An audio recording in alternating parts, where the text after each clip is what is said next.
हुआ है। बल्कि अब तो वो नेपाल के ऊपर भी एलिगेशन लगा रहे हैं, इंडिया के अंदर ये नारे लगाए जा रहे हैं कि नेपाल जो है वो चाइना के हाथों में खेल रहा है।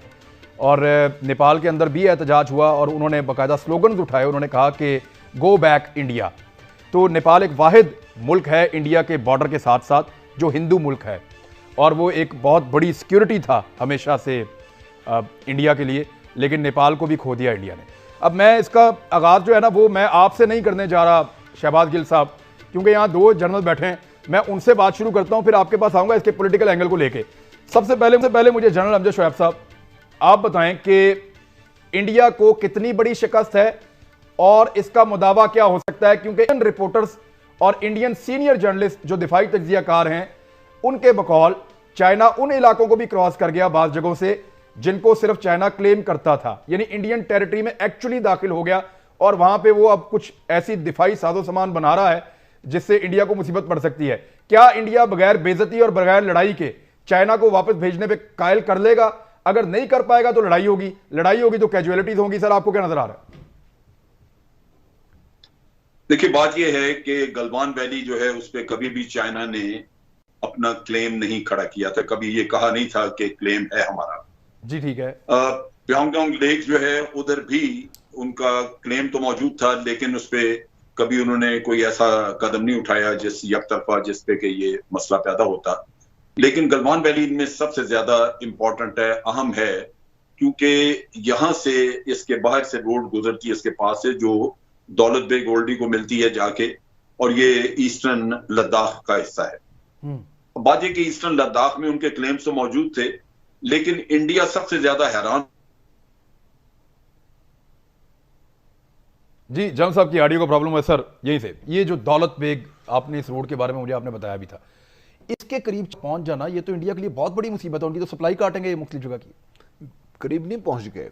जिस तंग वैली से गुजर के जब ये ले से आती है सड़क को बेंड करके ऊपर दौलत बेग ओल्डी की तरफ निकलती है, जिस तंग वैली से गुजरती है उसको इंडिया बाकायदा चाइना ने ऑक्यूपाई कर लिया है। अब दौलत बेग ओल्डी का ज़मीनी रास्ता और कोई नहीं है, उसको एयर सप्लाई ही की जा सकती है। इसलिए दौलत बेग ओल्डी अगर आप फोकस रखें इसके ऊपर, तो दौलत बेग ओल्डी के थोड़ा सा शुमाल में जाएं आप और लेफ्ट की तरफ देखें तो कराकोरम पास है उसके। ठीक है।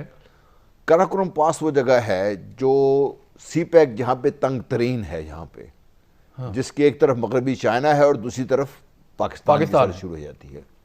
तो दौलत बेग ओल्डी जिस दिन ये सड़क का तामीर हुई है उस दिन चाइना ने ये अपना भारत ने 5 अगस्त किया पाकिस्तान के साथ रोड मुकम्मल होने के ऊपर किया। रोड ये बड़ी जो ये कानून में तब्दीली लेकर आए और लॉकडाउन किया कश्मीर के अंदर और ये सब कुछ। ये सड़क बड़ी ज़बरदस्त बनी हुई है, लेकिन इस सड़क का मकसद क्या था? इन्होंने दौलत बेग ओल्डी को एक आम मुकाम से इन्होंने एक ब्रिगेड साइज से ज़्यादा बड़ी एक ना सिर्फ कैंट बनाया, वहाँ पे एक एयरपोर्ट बनाया। अब यहाँ से ना सिर्फ ये कि अक्साई चीन वगैरह पे हमला किया जा सकता है, कि कैश पे हमला किया जा सकता है, लेकिन ये अपनी हैवी मशीनरी यहाँ पे ला सकते हैं। दूसरी जो खबर जो ये थी कि यहाँ पर वो टेररिस्ट को ट्रेन कर रहा था ताकि ना सिर्फ ये कि कैश को डैमेज किया जाए, सी पैक को डैमेज किया जाए, बल्कि मगरबी चाइना में जहाँ उइगुर मुस्लिम हैं वहाँ पर जिसके पहले ही वहाँ पे अगर अनरेस्ट है उसको हवा दी जाए, ताकि मगरबी चाइना को ब्लॉक करके अगर ये हो जाता है, ये लॉन्ग टर्म की बात करूँ, तो चाइना का जो रास्ता है न सिर्फ पाकिस्तान से कट जाएगा बल्कि वस्ती एशिया रियासतों से कट जाएगा, और थोड़ा सा अगर ऊपर नॉर्थ से जाएंगे तो फिर वो रूस के साथ मसाइल बन जाएंगे। तो चाइना के लिए सी पैक बेकार हो जाएगा और पाकिस्तान के लिए भी वो सिर्फ एक सड़क रह जाएगी सारी है। तो ये तो that was the plan from Indian side. जी that is apparently the plan from the Indian side. ठीक है। और इंडिया ने खुद नहीं किया ये, इंडिया उसमें अकेला नहीं है। इसमें शह देने वाले मोदी जिसका हम पहले बात कर रहे थे, ट्रंप साहब की हम बात कर रहे थे पहले, ट्रंप साहब भी थे, क्योंकि कल ही बयान आया पोम्पियो का कि अमेरिका अपने दोस्तों को जिसमें भारत वगैरह वगैरह शामिल है अकेला नहीं छोड़ेगा, इस वक्त साथ रहेगा इनके। और क्या वो इनको अपनी जंग के लिए ले जाएंगे उस तरफ? उनको अभी तक बात समझ ये नहीं आ रही कि नेपाल में सब कुछ क्यों हुआ। शुमाल मगरबी नेपाल में काला पानी जहां से भारत रास्ता बना रहा था ऊपर माउंटेन की तरफ, वो क्यों ब्लॉक कर दिया नेपाल ने? और फिर ये है राजनाथ ने उसका 8 मई को इफ्तिताह किया और नेपाल ने उसको ब्लॉक कर दिया उसको। फिर ये कि 5 मई को ये जो आप चिकन नेक की बात कर रहे थे और आपका मैं वो देख रहा था ब्लॉग उसमें कि इसमें चाइना ने यहाँ पे क्यों किया इसलिए करने के लिए, क्योंकि अरुणाचल प्रदेश पे चाइना का ऑलरेडी क्लेम है और अगर ये नेक कट जाती है तो उसके साथ मैं आप ही के लफ्ज दोहरा रहा हूँ, उसके नीचे 7 सिस्टर स्टेट्स हैं जहाँ पे 8 रियासतें हैं इंडिया की, जहाँ पे शोरश है, ठीक है, अगर वो कट जाती हैं तो भारत का क्या बनेगा? रास्ता वही है उनके लिए ये। पहले उन्होंने शुरू किया चिकन नेक की तरफ से, नेपाल ने उनको सीधा रास्ता दिखा दिया, अब लद्दाख में आ गए हैं।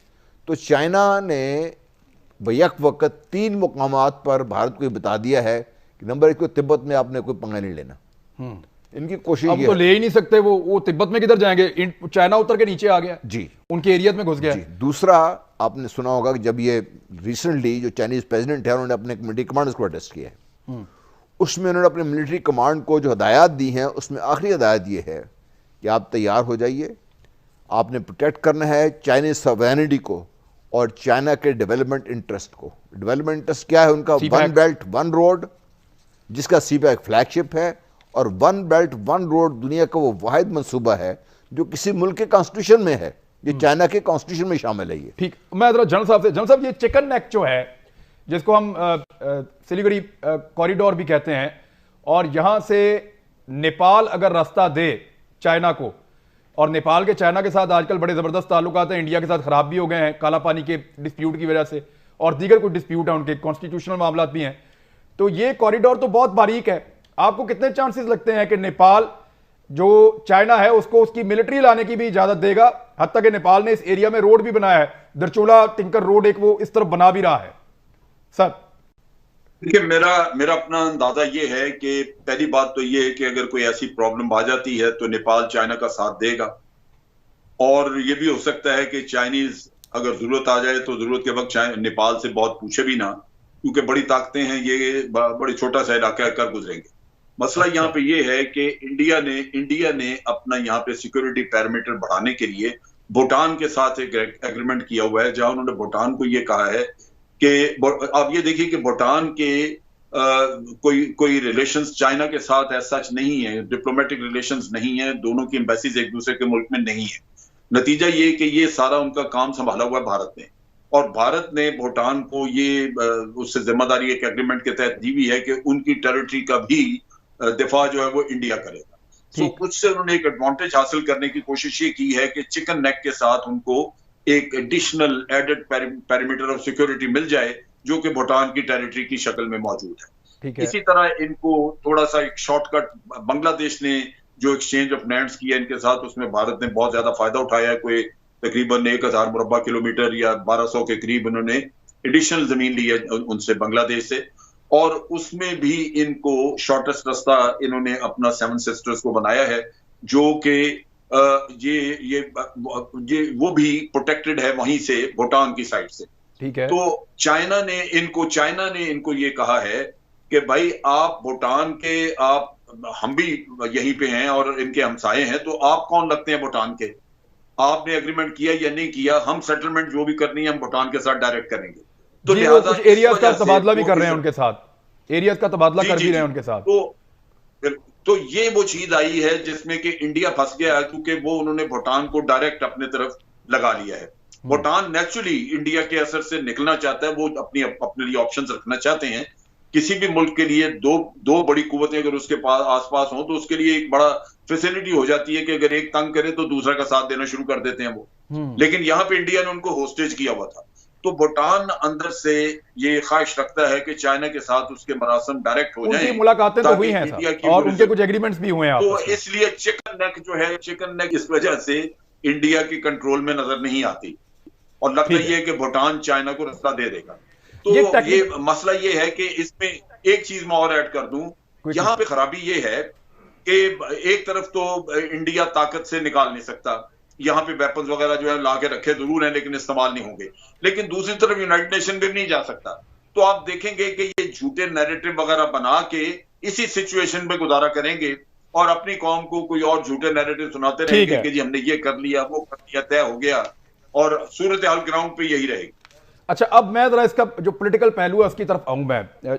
शहबाज गिल साहब, मामला ये एक स्पेशल स्टेटस था इस पूरे खित्ते का 370 और 35A के तहत, वो जो स्पेशल स्टेटस था वो एक मुआहदा था इंडिया के और इस रीजन के बीच में, इन लोगों के बीच में और इंडिया के बीच में, जिसके मुआहदे की वजह से इनके कुछ दीगर मामलात और फौजी मामलात इंडिया देख सकता था। वो तो इंडिया ने खुद ही खत्म कर दिया 5 अगस्त 2019 को। और उसके खत्म होने के बाद अब अगर कोई फोर्स इस इलाके में जाती है तो इंडिया की हैसियत वही है जो 1948 में थी। अब कोई कानूनी हैसियत नहीं है, किसी मुआहदे के तहत इंडिया वहां पे मौजूद नहीं है। तो ये एक मौके के तौर पे चाइना ने लिया, क्योंकि उसको कानूनी तौर पे चैलेंज नहीं किया जा सकता किसी आलमी इदारे में भी। तो पाकिस्तान इस सारी सिचुएशन में मौके से क्या फायदा उठा सकता है? इंडिया तो हमेशा उठाता है, हर फोरम पे बात भी करता है। देखिए इमरान, इस सारी सिचुएशन को एक और नज़र से देखिए तो आपको बड़ी इंटरेस्टिंग लगेगी ये सारी बात। हम किताबों में हर जगह पे पढ़ते आए हैं कि जो लीडरशिप होती है किसी भी कंट्री की वो बहुत इंपॉर्टेंट होती है।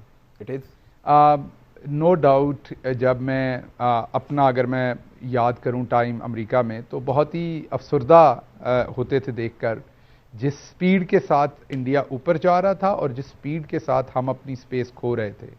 लेकिन फिर मोदी आ गया और किसी और दुश्मन की इंडिया को ज़रूरत ही नहीं थी। जब मोदी आ गया उसने ना सिर्फ उनके सोशल फैब्रिक को तबाह किया, एक्सट्रीमिज़म फैलाया, बल्कि जो बहुत सारी छुपी हुई चीज़ें थी, ईवल से छुपे हुए उनकी सोसाइटी के अंदर, उनको उसने अनर्थ कर दिया, उनको बेनकाब कर दिया। और उससे जो पूरी दुनिया में एक शाइनिंग इंडिया का कॉन्सेप्ट था, वो सारे का सारा जो झूठा भरम बना हुआ था वो गिर गया। इससे हमें भी एक सबक मिलता है, और हमें भी इसी टाइम में जिसमें इंडिया में ये नेगेटिव ग्रोथ हुई, हमारे यहाँ अल्लाह का शुक्र हुआ कि हमारे यहाँ पॉजिटिव ग्रोथ आई। वो कैसे हुई कि हमारे यहाँ हमें एक लीडर मिला जो नेशनलिस्ट है अपनी नेशन के लिए, जो ऑनेस्ट है, जिसकी लॉयल्टी आपके अपने मुल्क के साथ है, भी मारता है, पायलट को फिर वापस भी कर देता है, या अपने जी लीडर मिला जो पहले पायलट को पकड़ता है, चपेड़े मारता है, पूरी दुनिया को दिखाता है, चाय पिला के वापस भी कर देता है। हाँ, वो तो चलें, वो तो आपको पता है कि एक बहुत बड़ा उनका काम था प्राइम मिनिस्टर का और हमारे आर्मी चीफ का और हमारी पूरी कौम का,